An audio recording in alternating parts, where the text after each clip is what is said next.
semester, NMU will be holding their commencement ceremony on May 5th, and Representative Sarah Cambenzi will be hosting a town hall in Marquette Sunday. Ryan Gooch has details about the possible location of the 2026 World Cup, and Anthony Celia will have our chilly upcoming forecast. Hi, I'm Mason Wallace. And I'm Julie Wormlinger. Welcome to Public Eye News.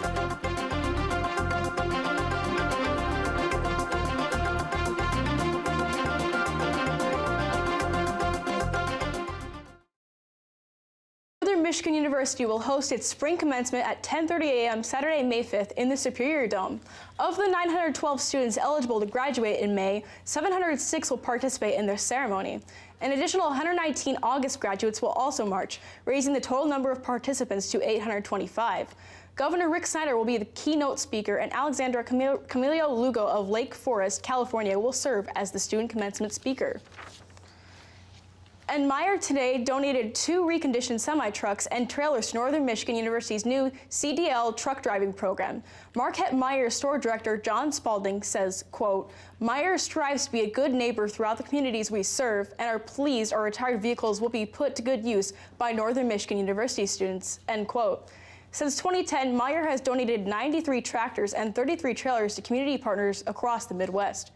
NMU President Fritz Erickson is very pleased with the gift and believes it will offer NMU a great education program.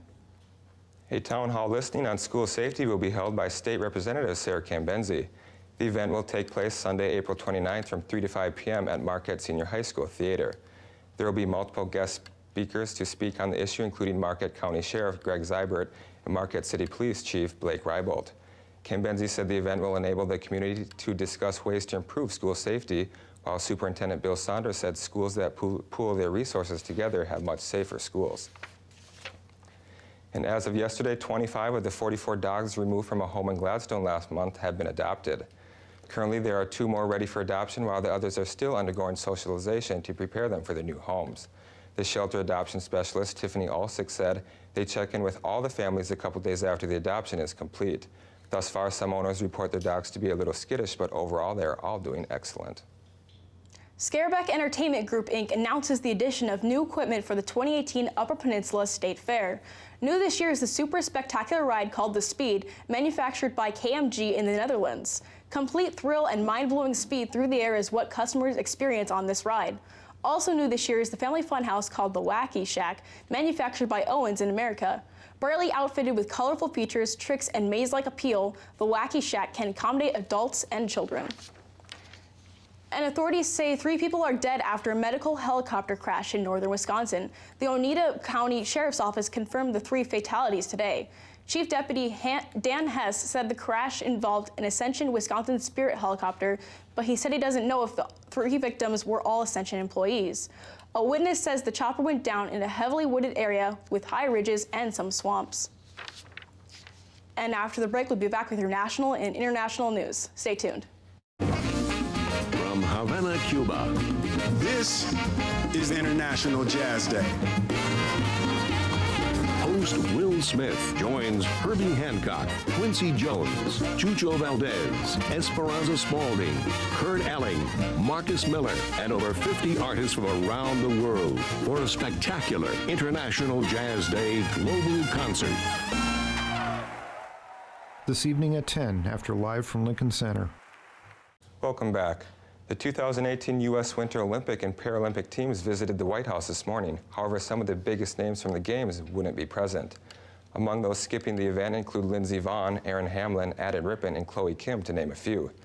The athletes have all said they do not want to stand next to a president who has bragged about sexually assaulting women, mocked a disabled person during the presidential campaign, and called white supremacists very fine people. The former United States Olympic Committee said they have never seen so many athletes bail on meeting the president. And the entertainer once called America's Dad could be headed to prison for the rest of his life. A suburban Philadelphia jury found Bill Cosby guilty of 3 counts of drugging and molesting former Temple University employee Andrea Constand in 2004. Cosby is the first celebrity to be convicted in the era of the Me Too movement. Adriana Diaz reports from Norristown, Pennsylvania.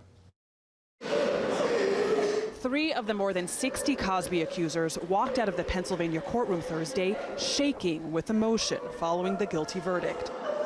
I feel like my faith in humanity has been restored. Accuser Lily Bernard was there for every day of the 2-week trial. I'm so weak with emotion right now and with gratitude that I can barely stand.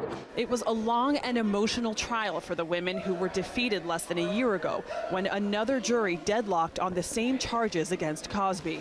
The trial focused on Andrea Constand, who accused Bill Cosby of drugging and molesting her at his Philadelphia home 14 years ago. Mr. Cosby, do you have any reaction? Cosby's always maintained that his relationship with Constand was consensual. 5 other women testified that Cosby also assaulted them. Shortly after the verdict was read, the district attorney argued Cosby is a flight risk and should be thrown in jail. Cosby lashed out and called him an a-hole. And a jury has spoken with one voice. District Attorney Kevin Steele.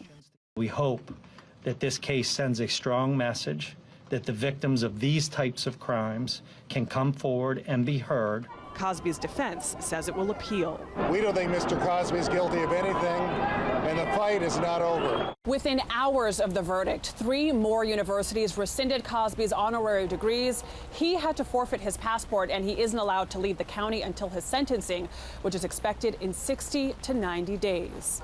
Adriana Diaz, CBS News, Norristown, Pennsylvania. President Donald Trump is welcoming German Chancellor Angela Merkel to the White House. Merkel arrived Friday for a private meeting and a working lunch. The two are expected to discuss global trade and security issues. The visit comes as Trump weighs the withdrawing the U.S. from the Iran nuclear accord, an agreement Germany believes should stay in place. Merkel's message will likely be similar to French President Emmanuel Macron's that America and Europe need to bury the hatchet on key issues from global trade to international security. And North Korean leader Kim Jong-un is back home after a whirlwind history-making visit to South Korea. Mo Lengi has the latest from the White House, including President Trump's reaction. It was a step across the border that many people in Korea and around the world didn't believe would ever take place. Kim Jong-un became the first North Korean leader to set foot on South Korean soil. President Moon Jae-in warmly greeted him as the 2 Korean leaders kicked off a historic summit. After planting a pine tree to symbolize peace, the men spoke privately on a footbridge for 30 minutes. They also met inside the Peace House in the demilitarized zone. Afterwards, the South Korean president declared a new era of peace on the Korean peninsula. The 2 Koreas agreed to officially end the Korean War by the end of the year, resume reunions of families separated during the conflict, and turn the demilitarized zone into what they call a genuine peace zone. President Moon will visit North Korea for a second summit this fall. The agreement in Korea helps pave the way for President Trump's planned summit with Kim Jong-un. We are doing very well. I think that something very dramatic could happen. They're treating us with great respect. On Twitter this morning, the president wrote, "Good things are happening, but only time will tell." In another tweet, he declared, "Korean War to end." But a retired South Korean general is expressing doubts about Kim's intentions. So I think we really need to double check what he is saying. Does he really mean that he's going to give up all of this? Many South Koreans are also skeptical. Some residents fear their country will be deceived by the North. Mo Lengi, CBS News, the White House. Just 4 days after William and Kate welcomed their 3rd child into the world, the Britain Royal Palace released the name. The full name is Louis Arthur Charles, while his title will be His Royal Highness Prince Louis of Cambridge. The newest heir becomes 5th in line to the British throne behind his grandfather Charles, his father William, and his 2 older siblings, George and Charlotte. And stay with us. Right after the break, we'll have your weather and sports.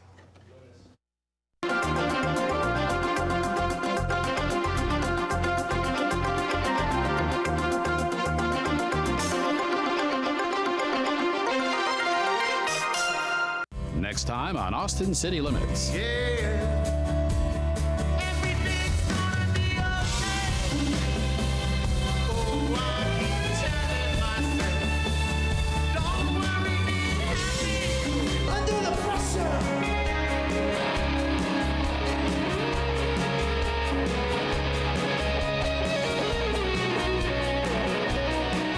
Saturday night at 11 after Under the Radar on Public TV 13. Good afternoon, folks. My name's Anthony Cilia, and I am a weatherman. Now, I also live in a van down by the river. Looking outside, it looks about as cloudy as my future does because I can't see anything without my glasses anymore. Now, looking at current temperatures, it is about 37 degrees. It is cloudy, and the wind's coming from the north at 15 miles an hour with barometric pressure being 29.9 and falling just like my self-esteem. And tonight, we're looking at partly cloudy, a low of 28 degrees, and wind coming from the north at 14 miles an hour. Looking into tomorrow, it is partly cloudy with the temperatures at 36 degrees and winds being from the north at 17 miles an hour. Looking across the UP, we're looking at the Sioux with 44 degrees and cloudy. At Manistee, we have 43 degrees and partly sunny. And in Escanaba, we have 47 degrees, partly sunny, 45 in Escanaba, partly sunny. Look at the western half of the UP. We have 50 degrees in Iron Mountain, I'm sorry. And in Ironwood, we have 45 degrees and some showers. Houghton, we have 40 degrees and some sun. And back here in Marquette, we have 37 degrees and some clouds. And a look ahead for you. We've got on Sunday a high of 43 degrees, a low of 24, and sunny. Monday, we have a high of 53 degrees, a low of 42, and partly cloudy. And Tuesday, we have a high of 56, a low of 44, and cloudy. Now, Ryan, I hear that the World Cup has the potential to move into the United States for 2026. Hopefully by that time, I'm out of my van down by the river. Yeah, the bid is definitely getting quite interesting. Awesome. Despite the United States not qualifying for the 2018 World Cup, they are still very enthusiastic about hosting it in 2026, especially President Trump. Morocco and a trio of Mexico, Canada, and the U.S. are the two hosts that have put in bids to host the tournament, and FIFA Congress will vote who will host on June 13th. Donald Trump is very passionate about this vote, issuing a tweet to the nations that don't support the U.S. as host, saying, quote, "The U.S. has put together a strong bid with Canada and Mexico for the 2026 World Cup. It would be a shame if countries that we always support were to lobby against the U.S. bid. Why should we be supporting these countries when they don't support us, including at the United Nations?" End quote. And Spanish legend Andres Iniesta has announced that he'll be leaving FC Barcelona at the end of the season. The midfield maestro has spent 22 years at the club and said in a press conference where he addressed his teammates and the coaching staff that he will not be joining another European club in the summer. Iniesta turns 34 in May, so he wants to leave at the top of his game before he begins to hold back his teammates at the club. Despite signing a lifetime contract earlier this season, he has decided it was time to leave the club. He said he has always wanted to spend his whole European career at Barcelona, and he's glad to be able to have done that. He will go down in soccer history as one of the greatest midfielders of all time and will forever be remembered for his historic goals for Barcelona and Spain. And the CONCACAF Champions League final between Guadalajara and Toronto FC was on Wednesday, and it was quite a nail-biter. The two legs finished 3-3 on aggregate, and then the game finished 4-2 on penalties, with Guadalajara coming out victorious. In the first leg, Guadalajara won 2-1 with goals from Rodolfo Pizarro and Alan Pulido, and Jonathan Osorio scored 1 for Toronto. Toronto won the second leg with goals from Josie Altidore and Sebastian Giovinco, but Guadalajara dominated the game and managed to get one from Orbelín Pineda to bring it to penalties, which Guadalajara won quite easily.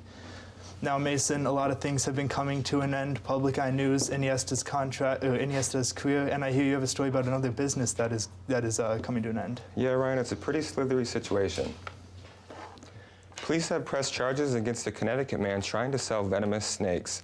21-year-old Cameron DeFrancis was charged with multiple counts of illegal possession of wild animals and reckless endangerment after vipers and cobras were found inside his home. The serpents were taken to a reptile facility with the help of a qualified specialist. And that's all the time we have today on Public Eye News. We'll see you back here in September. Thanks for watching.